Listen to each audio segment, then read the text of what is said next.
I held on to people because they were kind, or they had been with us from the start, or simply because I just didn't want to disrupt the team. But in home care, keeping the wrong person in the wrong role isn't just a business risk, it impacts the well-being of our clients. I had to accept that kindness without accountability isn't compassion, it's complacency. You're listening to Home Care Hindsight, the podcast where we talk with home care leaders about the big mistakes they've made and the even bigger lessons they've learned along the way. I'm David Knack, head of sales here at Zengage, and I've built a career on the idea that we learn a whole lot more from our mistakes than from our successes, which is great because I've made a lot of mistakes. I've gotten to know some of the leaders in this industry who've built amazing businesses and are super well respected. So I thought it'd be fun, instead of asking them about the great things they've accomplished, to have them tell the story of one of the biggest mistakes that they've made and how that mistake changed their thinking and the way they run their business.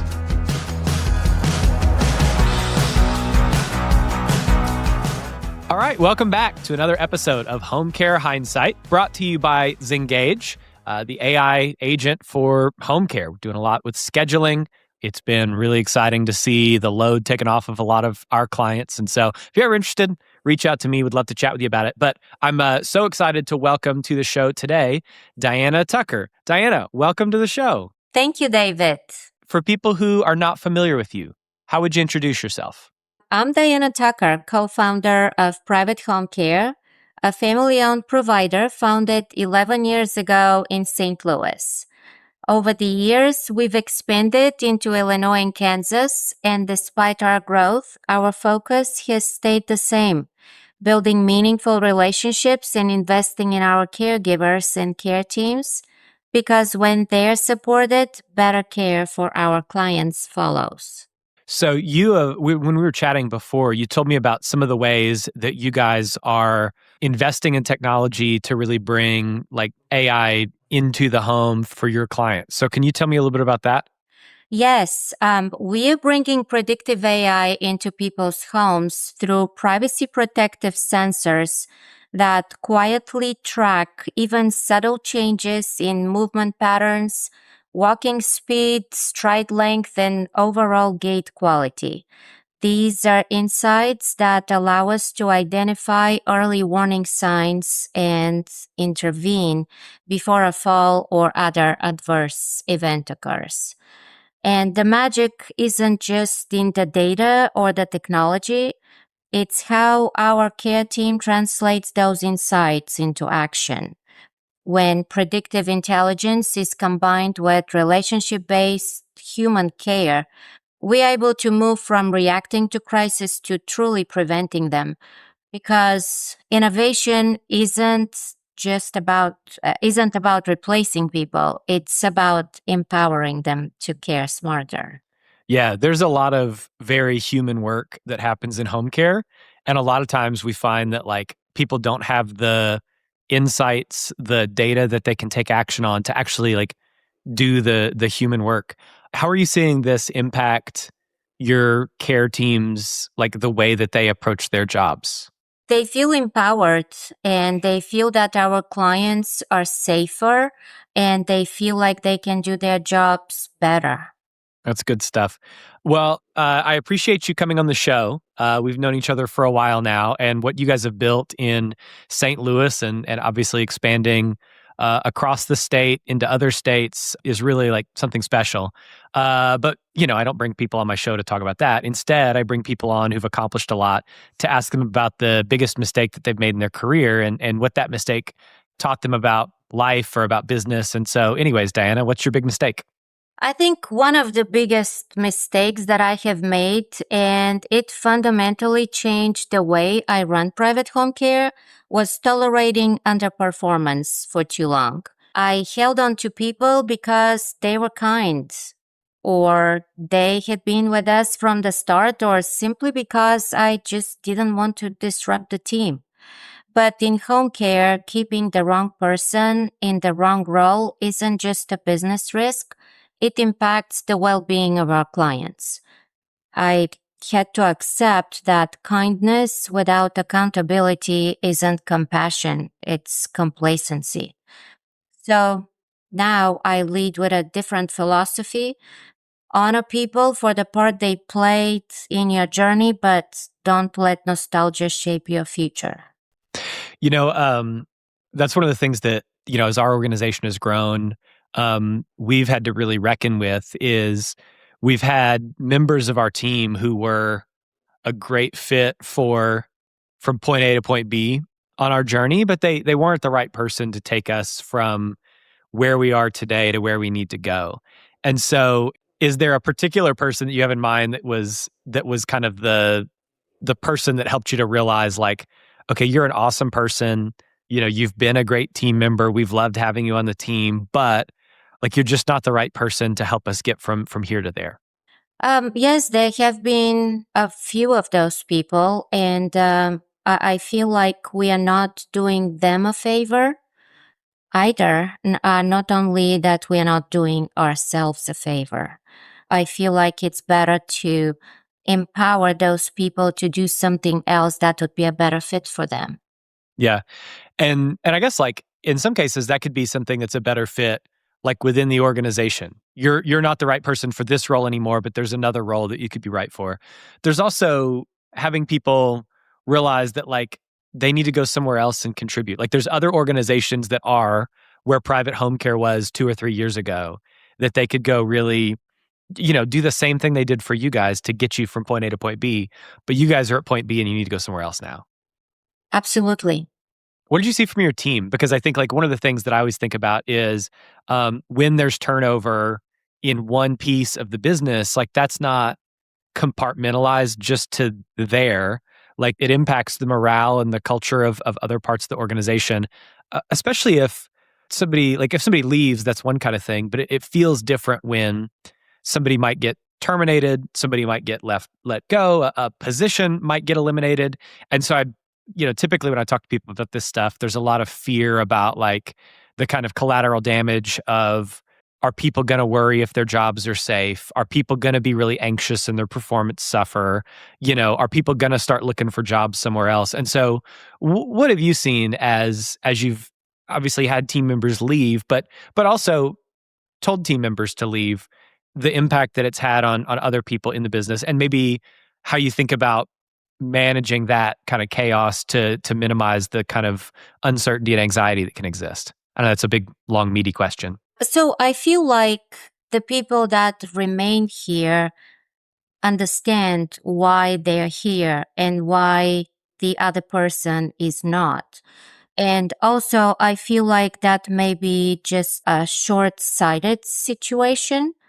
I feel like sometimes it's better to let someone go to continue keeping them, and then that person becomes a burden for the other members of your team because they end up carrying the load that that person was supposed to carry. So sometimes your team members may feel certain type of way. They may feel threatened or unhappy at first, but in a long run, they would understand that, okay, now I can do my job better because I'm not doing someone else's job as well.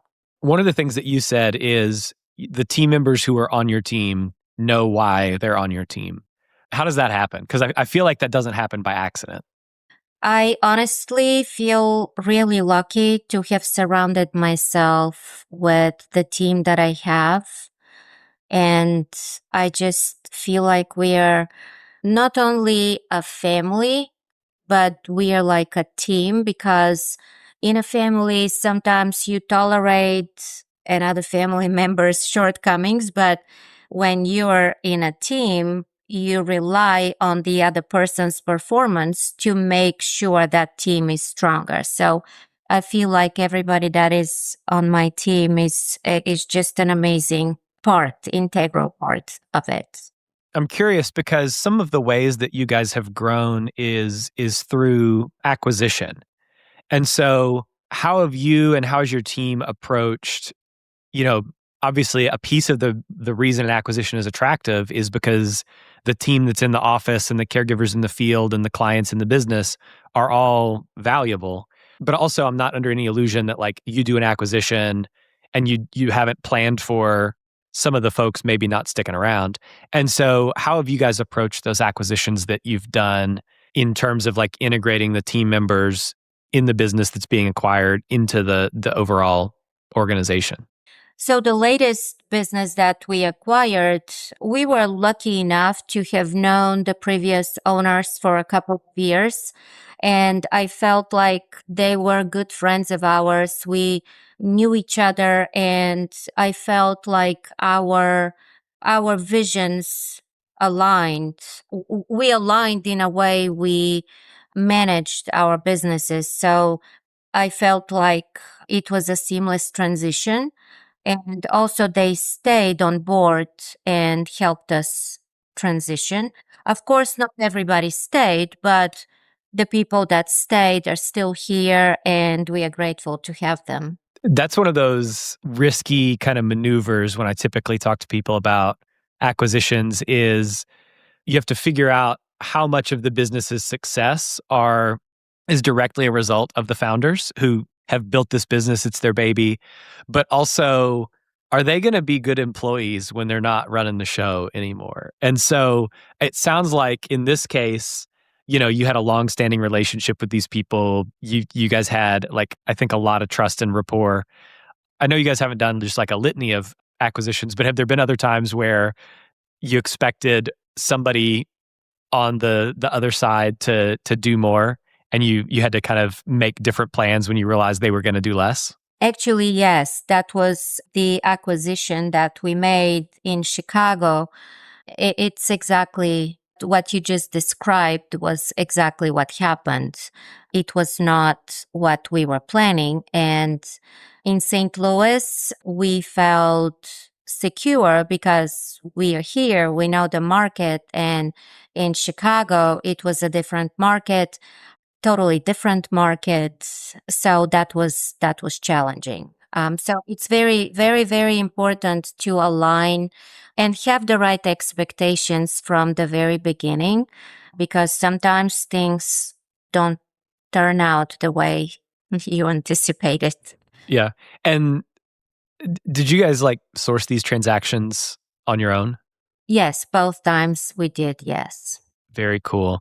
And one of the biggest challenges that I typically see is like just creating trust when you're approaching. Because if they go to a business broker and they're like, I'm ready to sell this business, and you go talk to you have a broker and the investment bankers talk to each other, like that's obviously still a very tenuous relationship. Anybody can pull out at any time. Takes a long time to get it done.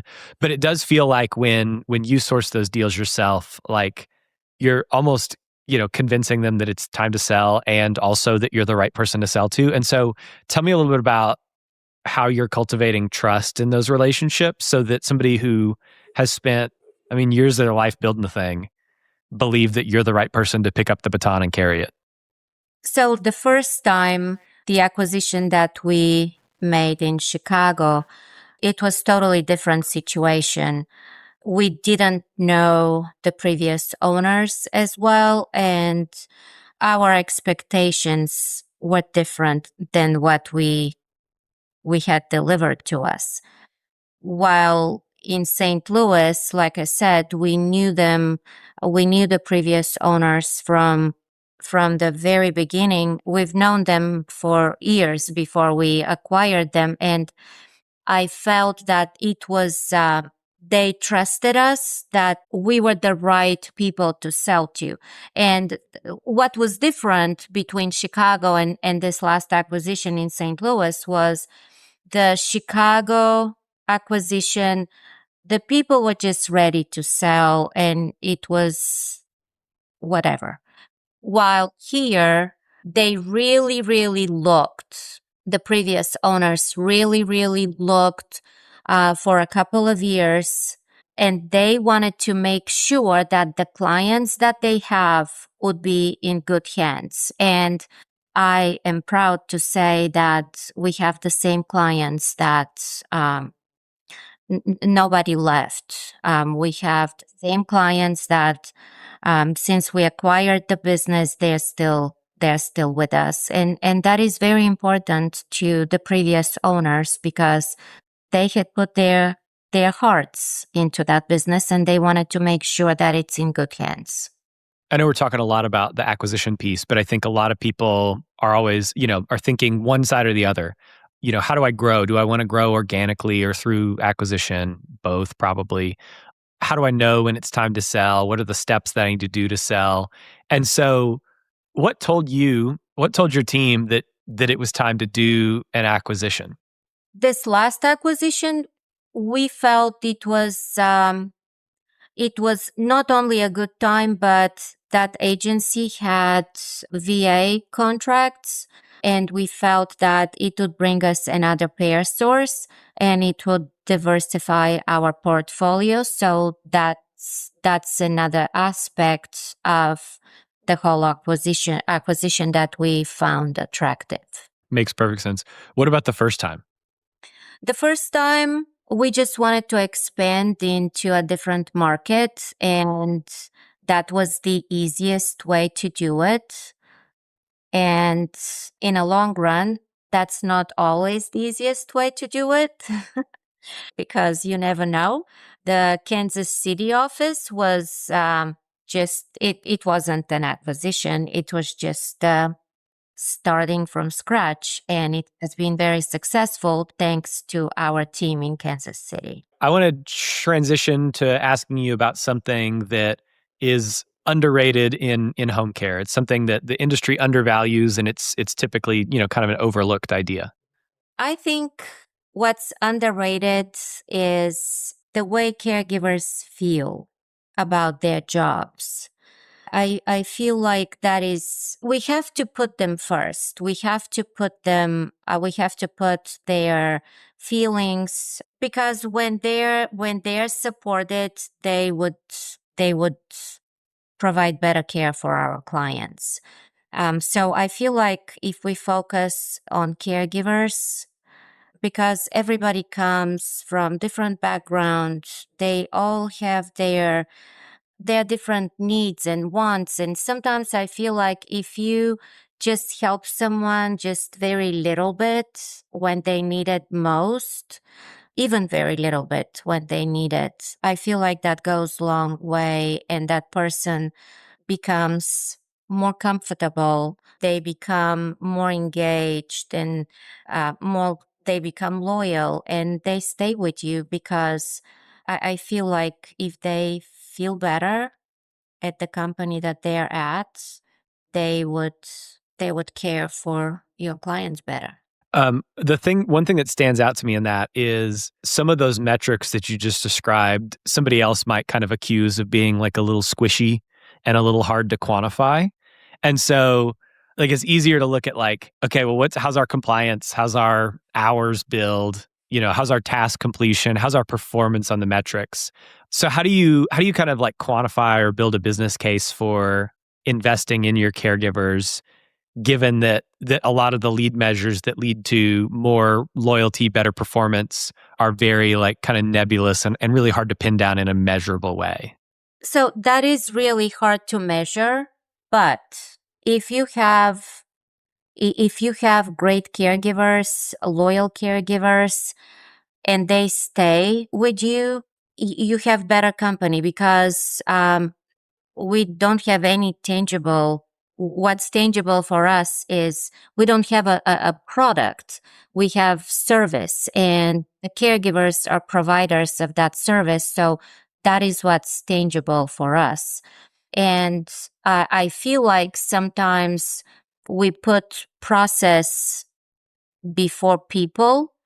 And I feel like although process is absolutely very important, we have to have policies in place, checklists, and things to be completed, and everything to be by the book. But sometimes the industry assumes that systems alone drive quality. And I believe that in reality, relationships too.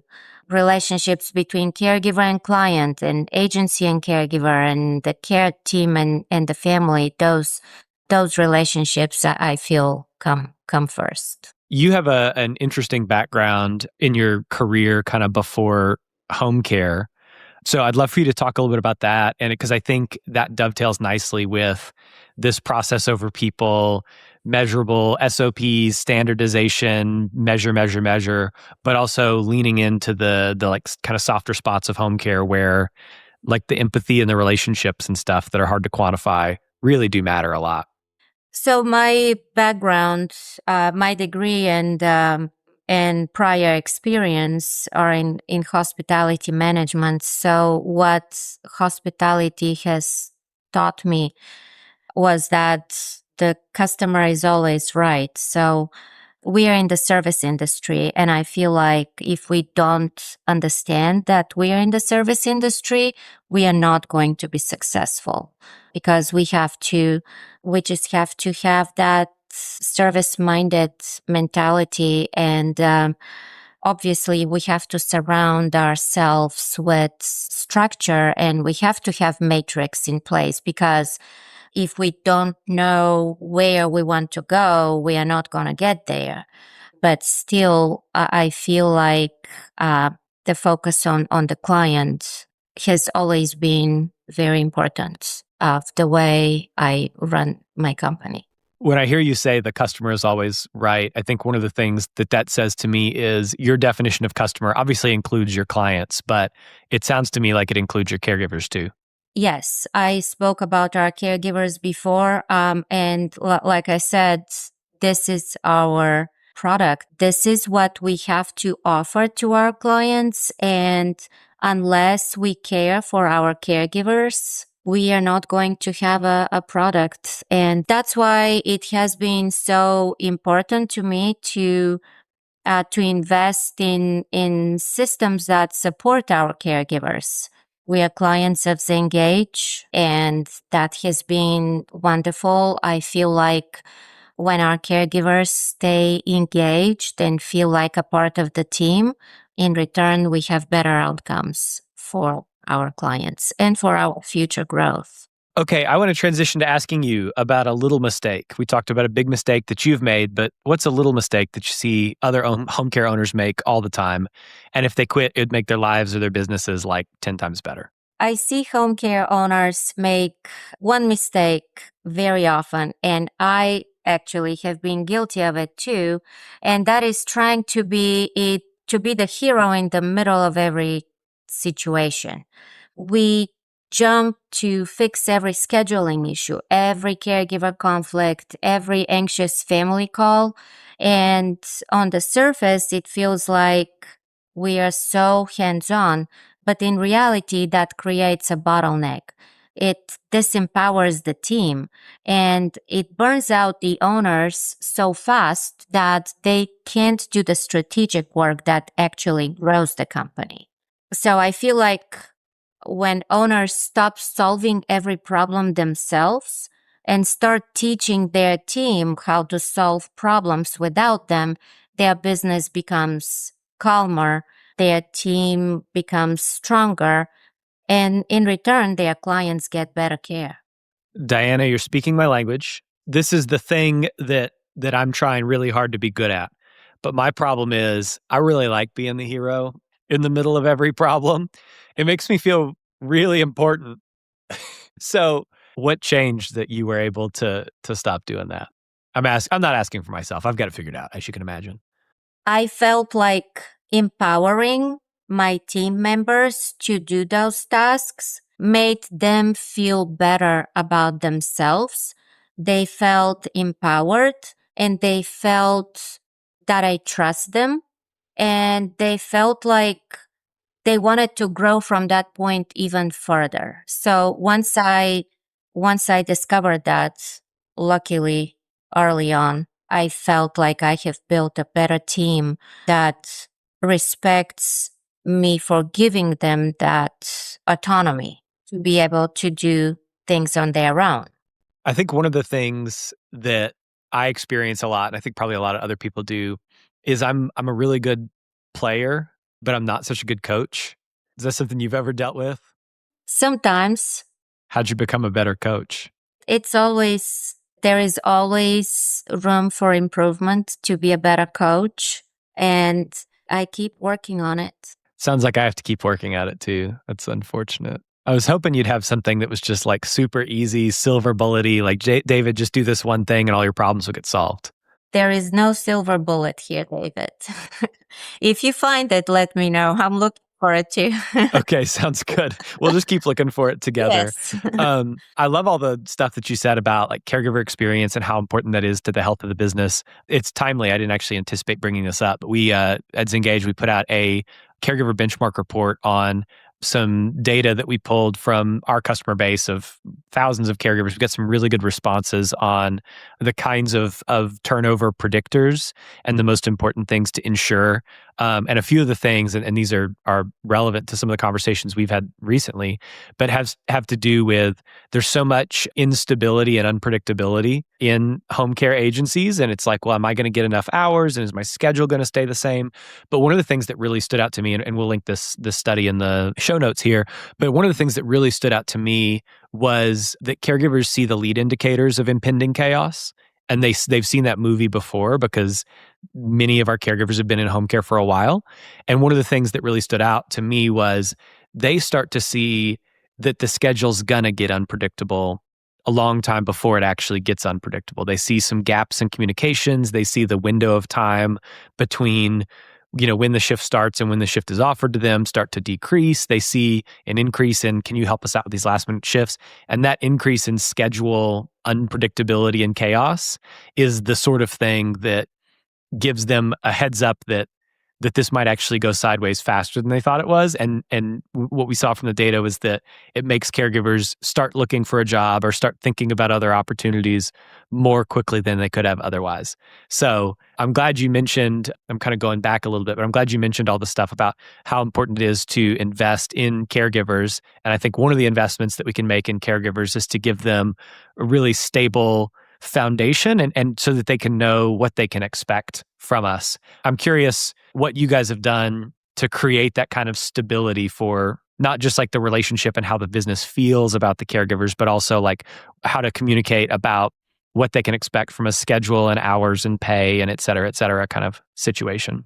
So we've always had a robust team here at the office, a robust scheduling team, and having relationships with the caregivers have been always on the forefront. However, lately we implemented Zengage's AI-powered scheduling platform, and I feel like that helps us intelligently match caregivers with clients, anticipate staffing needs, and ensure the right support is in place at the right time. And another very powerful thing about AI for me is that Riley is always in a good mood. Yeah. And when Riley speaks to a caregiver and is always empathetic, the caregiver feels better immediately. Even when they call off and Riley is empathetic and a human may not be as empathetic if 10 other people have called off at the same time. Yeah. If you're wondering who Riley is, that's the name that we've given our voice AI. You can give it your own name. You can choose your own voice, but you can test it on our website by putting in your phone number and having conversations with it. And the thing that is where I am kind of with AI voice is it is not as good as your best person on a good day, but I've heard a lot of calls with the same person at 10 or 11 o'clock in the morning versus 4:30 in the afternoon. And there's just a noticeable difference in the consistency of execution of what are the details we need to collect. There's a difference in how empathetic they are and how good of a listener they are. And all of those things have downstream implications to if you can't predict what's going to go in the top of the funnel from a caregiver interaction perspective, from a client interaction perspective, you also can't really predict reliably what comes out the bottom of that funnel. And that, can we restaff these shifts? Are we going to get these clock ins taken care of? So we're excited to partner with you guys on that. And, you've got such a great team. And the thing that we've really become passionate about is making sure that your team gets to operate at the high end of their capabilities. They get to do more of the stuff that fills up their bucket and spend a lot less time chained to the desk, clicking around the scheduling platform, hoping that clock ins happen, and spend more time out in the field with clients, with caregivers, building relationships, because caregivers are on an island out there because often we're not able to make it out to where they're actually doing the work.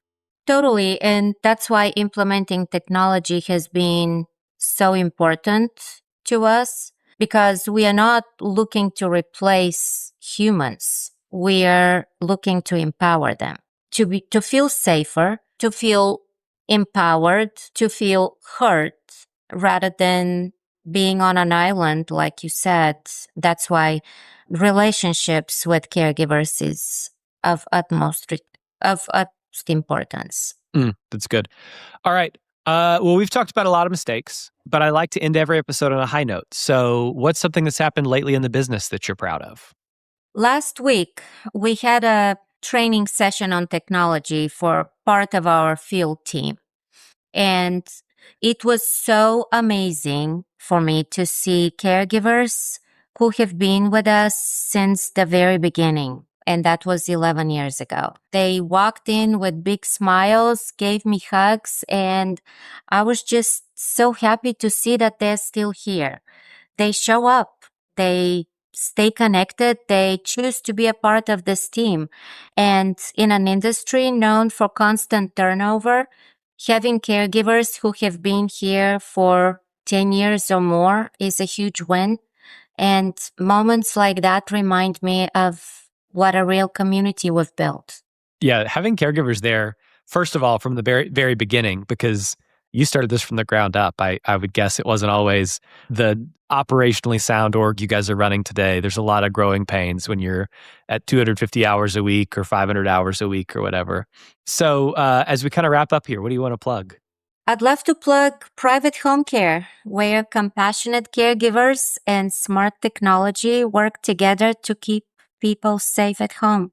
Diana, thank you so much for coming on the show. Really appreciate the time that you made and love the stuff that you guys are building at Private Home Care, and we love being a part of it. Thank you so much, David.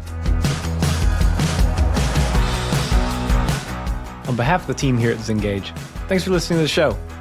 We'll be back next week with another episode, so be sure to subscribe wherever you listen to podcasts on Spotify or Apple or YouTube. Leave us a rating while you're there. It helps other people find the show. If you have comments on the show, drop me a line, david@zengage.com. Would love to hear from you, chat with you there.